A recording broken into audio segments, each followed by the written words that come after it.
میں نے آپ کو ہدایت میں رحمت گواہی دینے والا بنا کر بھیجا ہے.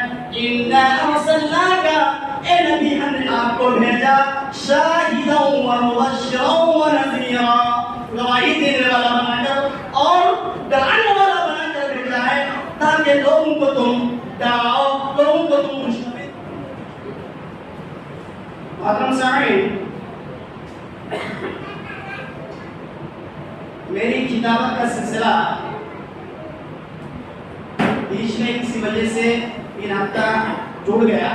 بیچ میں کسی ضروری کام کی وجہ سے جیسے آپ لوگوں کو معلوم ہے نہیں آ سکے نہیں شامل ہو سکے اور ایک تسلسل چل رہا تھا وہ تسلسل ٹوٹ گیا اور ایک دوسرے موضوع پر گفتگو ہو رہی تھی انشاءاللہ اس پر گفتگو ہوگی. لیکن آج کی اس خطبہ جمعہ کے اندر آپ کے سامنے اصول دعوت یا اصول تبلیغ کے مطابق چند باتیں رکھی جائے گی.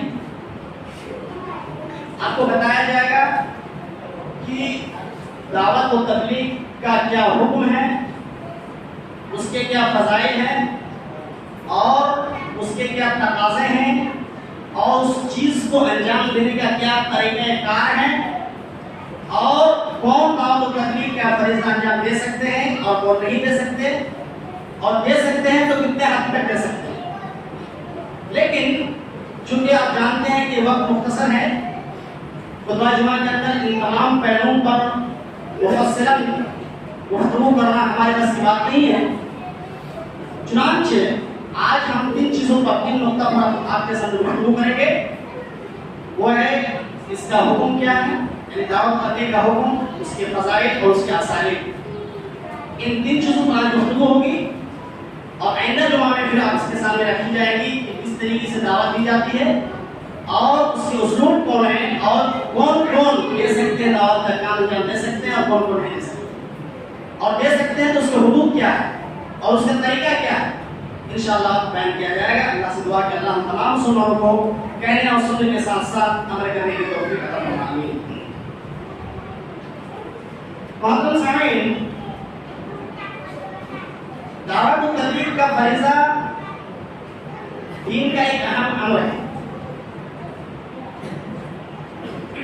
دعوت و تبلیغ اگر آپ قرآن و حدیث کو غائب دماغ سے مطالعہ کریں غیر نظر دوڑائیں تو آپ کو سمجھ میں آئے گا کہ اس کا حکم کیا ہے.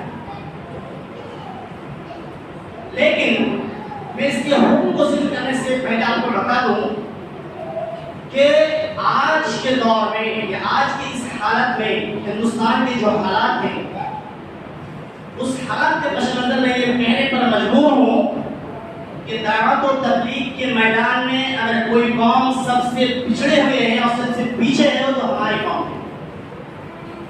اور ہماری قوموں میں ہمارے قوم میں بھی اگر کوئی سب سے زیادہ پچھڑے ہوئے ہیں تو وہ ہم اہل حدیث ہیں.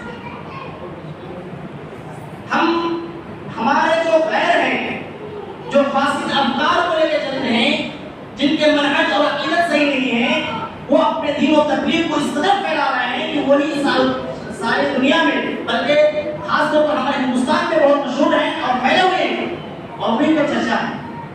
لیکن جو صحیح عقیدہ ہے صحیح منہج ہے صحیح طریقہ ہے جو صحیح اسلوب بتانے والے ہیں وہ نہیں. آپ دیکھیں آپ ہندوستان کے اندر دیکھیں آج ہندو مذہب کے لوگ ہندو راشٹر بنانے پر تلے ہوئے وہ لگے ہوئے ہیں کہ ہم ہندو راشٹر بنائیں گے. RSS کے لوگ BJP کے لوگ لگے ہوئے ہیں طرح طرح جگہ جگہوں میں وہ اپنے ایجنڈے پھیلائے رکھے ہوئے ہیں. آپ دیکھیں غور کریں جو بڑے بڑے آفسوں میں بڑی بڑی جگہوں میں کوئی اگر مسجد پر بیٹھے ہوئے ہیں تو RSS کے لوگ بیٹھے ہوئے ہیں. وہ اپنے مشن کو لے کر چل رہے ہیں وہ اپنے فریضے کو انجام دے تبلیغ کے قابلیت کے اعتبار سے ان کے یہاں جو تبلیغ کا معیار ہے اس اعتبار سے وہ میدانی اعتبار سے بھی اور اپنے اعتبار سے بھی وہ فریضے کو انجام دے رہے ہیں. اس کے علاوہ یہودیوں کو دیکھیے آج پوری دنیا میں اگر نمبر 1 پہ کوئی تبلیغ کے میدان میں آ گئے ہیں تو اپنے دین کے اعتبار سے تو وہ یہودی قوم آج تبلیغ کے میدان میں سب سے آگے ہیں اور کامیاب بھی ہیں. آپ دیکھیے موبائلوں میں مختلف چیزوں کے ایڈ بنا کر مختلف چیزوں کے ویڈیوز بنا کر اور موبائل میں گندی گندی چیزیں ڈال کر وہ اپنے مشن میں آگے بڑھ رہے ہیں، اور ہم انہیں چیزوں کو دیکھ کر گمراہ ہو رہے ہیں اور ہم جو ہے اپنے ہدف سے ہٹے جا رہے ہیں۔ اس کے بعد اس وقت باطل عقیدت اور ممکن حدیث، آپ دیکھیے کمیونزم کو دیکھیے، سوشلزم کو دیکھیے اور ان کے متبعین کو دیکھیے، ان سارے لوگ جو ہے اپنے میدان میں آگے بڑھتے جا رہے ہیں اور تبلیغ کا کام انجام دے رہے ہیں۔ اور اتنا تو کہاں جائیں، آپ اپنے معاشرے میں دیکھیں، میں واضح نہیں کروں گا، نہیں تو آپ بولیں گے کہ بار بار یہی نام لے رہا ہے، تو آپ اپنے معاشرے میں دیکھیں کہ کون پھیلا ہوا ہے؟ جو صحیح مسلک بتانے والے ہیں وہ ہے اور ہے کہ تو ناکام۔ میرے بھائی اور دوستو، ضرورت اس بات کی ہے کہ اس چیز کو عام کیا جائے۔ غیر ہماری دین کو غیر سیکھ رہا ہے اور سیکھنے کے بعد وہ اس چیز کو اپنا رہا ہے اور ہم پیچھے۔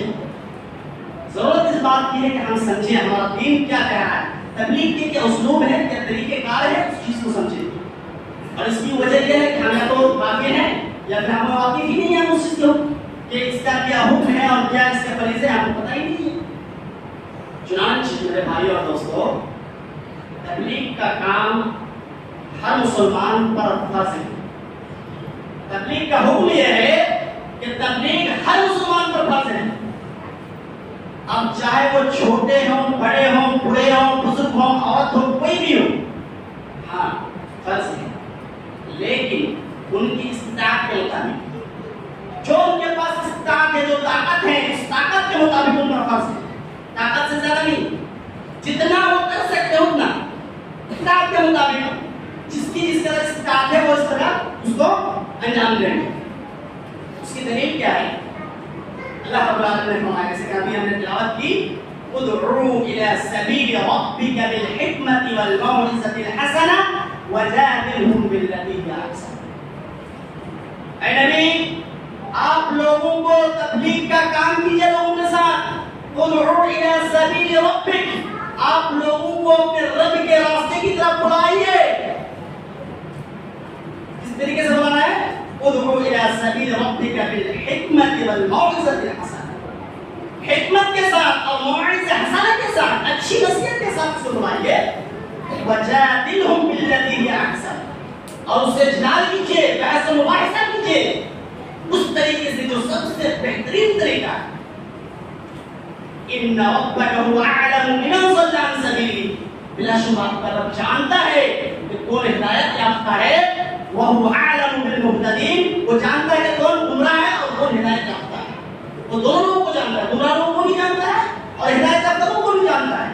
تو آپ لوگوں کو بلائیے موعظہ حسنہ کے ساتھ اور حکمت کے ساتھ اور ان سے جدال کیجیے۔ تو دیکھیے ادعوا کہا گیا، پتہ کیا چلا؟ یہ فرض ہے۔ اس کے علاوہ اللہ رب العالمین نے سورہ قصص کے اندر فرمایا، وَادْعُوا إِلَىٰ رَبِّكَ وَلَا تَكُونَنَّ مِنَ الْمُشْرِكِينَ۔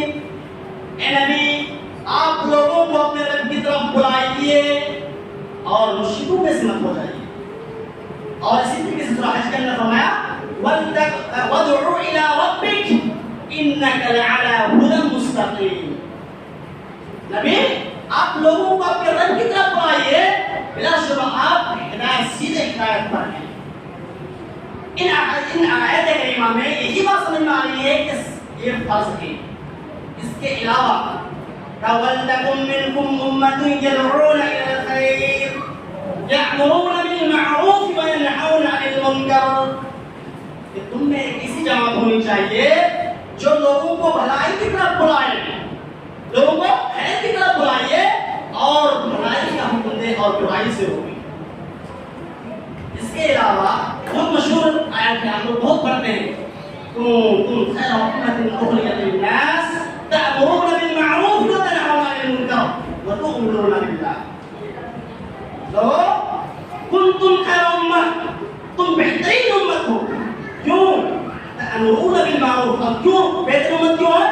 اخرجت للناس، تم جو بہترین امت ہو، تم کو لوگوں کے لیے نکالا گیا، اخرجت للناس، لوگوں کے لیے تم پیدا کیے گئے ہو۔ یہ جو امت ہے امت مسلمہ لوگوں کے لیے پیدا کیا گیا ہے، کیوں؟ کنتم خیر امۃ اخرجت للناس تأمرون بالمعروف وتنهون عن المنکر تم بھلائی کا حکم دیتے ہو برائی سے روکتے ہو. تو اس آیت کریمہ میں ذرا غور کریں. کہا کہ تم بہترین امت ہو اس لیے کہ تم لوگوں کو بھلائی کا حکم دیتے ہو اور برائی سے روکتے ہو. پتہ کیا چلا؟ اگر یہ امت لوگوں کو بھلائی کی طرف بلاتے ہیں، اللہ کی وحدانیت کی طرف بلاتے ہیں، توحید کی طرف بلاتے ہیں اور دین محمدی کی طرف بلاتے ہیں، تب یہ محبت اس امت کو امت خیر کا لقب ملے گا اور خیر کی سرٹیفکیٹ ملے گی. لیکن اگر یہ توحید کی طرف نہ بلائے اور توحید کی طرف نہ دعوت دے تو پھر یہ سرٹیفکیٹ ان کے لیے نہیں ہے. اسی طریقے سے اگر وہ برائی سے نہ روکے تو پھر تب بھی یہ سرٹیفکیٹ ان کو نہیں ہے. جو سرٹیفکیٹ ملی تو اسی وجہ سے کہ بھلائی کا حکم دے اور برائی سے. کیا سمجھ میں آیا کہ ہم بھلے اچھے کیوں ہیں، ہمیں بہترین امت کیوں کہا گیا ہے؟ اس لیے کہ ہم بھلائی کا حکم دیتے ہیں، برائی سے روکتے ہیں. اور ایک بات باریکی ہے کہ کہا گیا اخرجت للناس، سارے لوگوں کے لیے ہم کو نکالا گیا ہے. ہم جو مسلمان ہیں، ہم مسلمانوں کے دنیا میں جتنے بھی مذاہب ہیں، جتنے بھی لوگ ہیں، سارے لوگوں کے لیے ہم ہیں کہ ہم ان کو بلائیں اللہ کی طرف، اللہ کی توحید کی طرف. یہ ہماری ذمہ داری ہے. صرف اپنے معاشرے میں گھوم لینا یہ تبلیغ نہیں ہے. ابھی میں بتاؤں گا اصول میں. تو کہہ رہا تھا میں یہ کہ بہترین امت اس لیے ہے کیونکہ وہ بھلائی کا حکم دیتے ہیں اور برائی سے روکتے ہیں. اس کے علاوہ ایک اور آیت میں کہا یا ایھا النبی انا ارسلناک شاہدا ومبشرا ونذیرا وداعیا الی اللہ باذنہ وسراجا منیرا. اے نبی، یا ایھا النبی، اے نبی، میں نے آپ کو ہدایت پر رہنما گواہی دینے والا بنا کر بھیجا ہے. انا ارسلناک، اے نبی ہم نے آپ کو بھیجا شاہدا ومبشرا ونذیرا، گواہی دینے والا بنا کر اور ڈرانے والا بنا کر بھیجا ہے تاکہ لوگوں کو تم ڈراؤ، لوگوں کو تم خوشخبری دو، لوگوں کو تم گواہی دے دو. کس چیز کی گواہی دینی؟ گواہی دینی لا الہ الا اللہ، اللہ کی توحید کی گواہی دینی ہے. گواہی اس بات کی دینی ہے کہ اللہ کے سوا کوئی معبود برحق نہیں، اسی کی عبادت کرنی ہے. اور کہا مبشر و نذیر، مبشر بشارت دینے والے، خوشخبری دینے والے. کس چیز کی خوشخبری دینے والے؟ جو لوگ ایمان لے آ جائیں، جو لوگ ایمان لے کے آئے اور ایمان لانے کے بعد جو ہے دین کے فریضے پر انجام، فریضوں کو ادا کریں، دین کے باتوں پر عمل کریں، تو اس کو جنت کی بشارت دے دو، جنت کی خوشخبری دے دو. اور وہ نذیرا، ڈرانے والے بھی بنا کر دے گا. کیوں؟ کس چیز سے ڈرانا ہے؟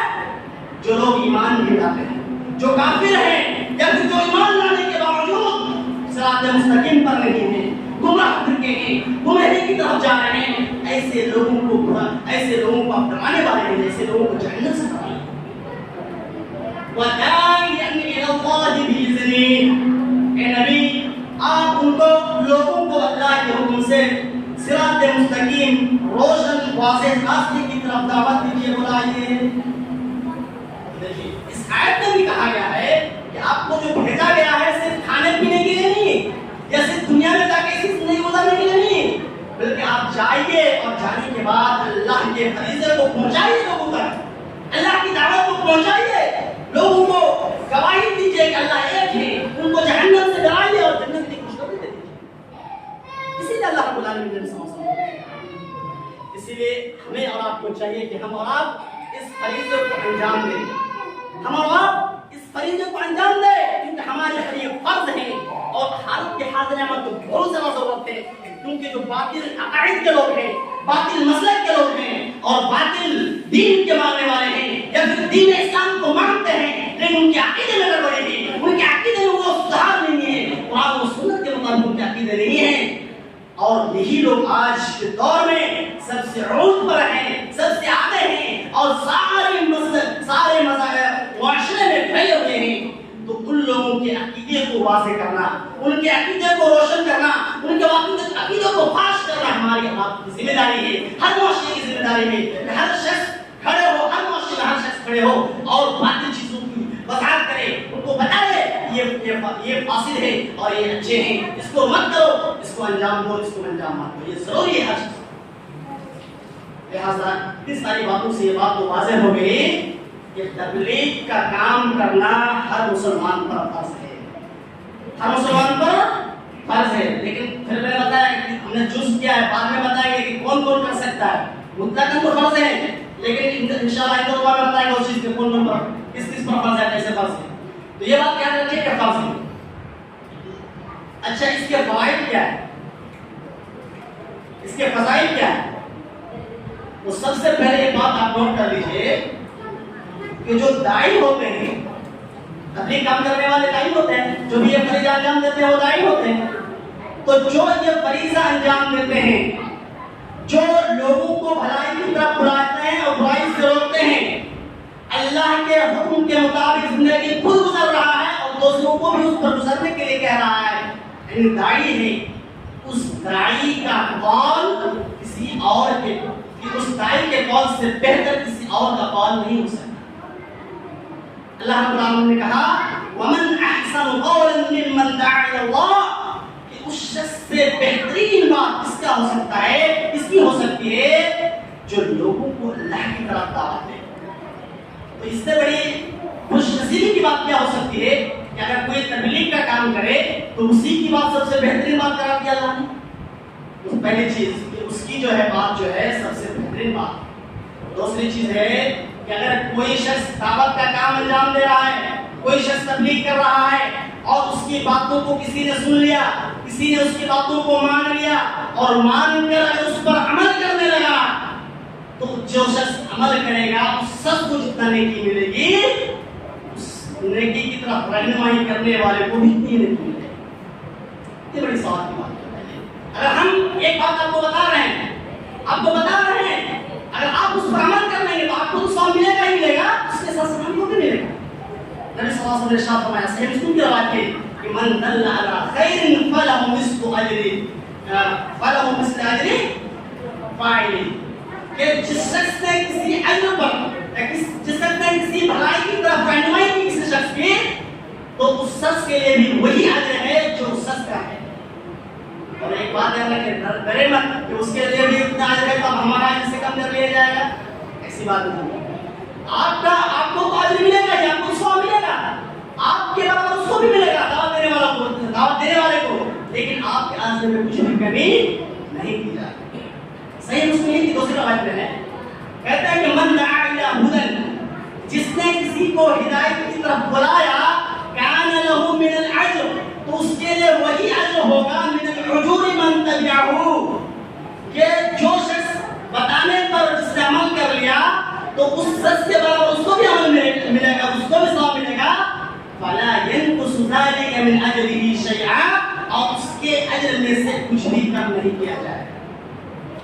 پتہ کیا چلا کہ دونوں کو ملے گا، اس کو بھی ملے گا، اس کو بھی ملے گا۔ جو بتا رہا ہے کوئی بات اچھی بات، اگر وہ چیز جو بتا رہا ہے دوسرا عمل کر رہے تو اس کو تو ثواب ملے گا ہی، بتانے والے کو بھی ملے گا، اور اس کے اجر میں کمی بھی نہیں کی جائے گی، تو بتانے والے کو بھی اس کا ثواب ملے گا۔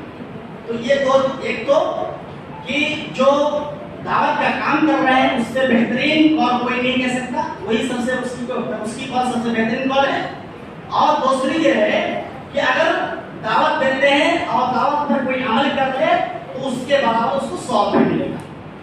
تیسری چیز، جیسے ہم نے بتایا تھوڑی دیر پہلے کہ یہ امت کو جو بہترین امت کا لقب ملا تو وہ اسی دعوت کی وجہ سے ہی ملا، یعنی بہترین امت کہا ہے تو یہی ہماری فضیلت ہے، ہماری فضا یہی ہے کہ ہم بہتر ہیں، اللہ نے ہم کو بہتر قرار دیا ہے۔ کیوں کہ ہم بھلائی کا حکم دیتے ہیں، برائی سے روکتے ہیں، جیسے کہ ہم نے آیت پڑھی ہے، ٹائم نہیں ہے تو آیت پڑھیں۔ اس کے علاوہ ایک اور چیز کہ جو شخص بھی دعوت و تبلیغ کا کام انجام دے گا اور اس راستے میں مصیبتیں برداشت کرے گا، دقت اور پریشانی برداشت کرے، تو اس شخص کے لیے کامیابی ہی کامیابی ہے، وہ شخص کامیاب ہو جائے گا، اس کو کامیاب ہونے سے کوئی نہیں روک سکتا۔ جیسے کہ ہم نے شروع میں آیت تلاوت کی تھی کہ ادعو الی سبیل ربک بالحکمۃ والموعظۃ الحسنۃ وجادلهم بالتي هي احسن ان ربک هو اعلم بمن ضل عن سبیلہ وهو اعلم بالمهتدین۔ اور ایک اسی کے دوسری جز میں ہے کہ واولئک هم المفلحون، یہی وہ لوگ ہیں جو کامیاب ہوتے ہیں۔ پتہ یہ چلا کہ جو دعوت و تبلیغ کا فریضہ انجام دے یہی کامیاب لوگ ہیں، اور اس چیز کو انجام دینا سارے لوگوں پر فرض ہے، تمام لوگوں کو اس چیز کے فریضے کو انجام دینا ہے۔ انشاءاللہ ان جمعہ میں جو ہے ہم واضح کریں گے کہ داعی کے اوصاف کیا ہوں، کون دعوت دے سکتا ہے، اور اوصاف کے ساتھ ساتھ اس کے اوپر کس چیزوں کی ضرورت ہے، اور معاشرے میں کن چیزوں سے دعوت کے آغاز کن چیزوں سے کریں، کیا سب سے پہلے فضائل کو ذکر کریں یا پھر دوسرے کوئی عامل ہیں، کن چیزوں کے انشاءاللہ ہم آئندہ جمعہ بیان کریں گے۔ اللہ سے دعا ہے کہ اللہ ہم تمام مسلمانوں کو صحیح باتوں پر عمل کرنے کی توفیق دے۔ آمین۔ وآخر دعوانا الحمد للہ رب العالمین۔ السلام علیکم۔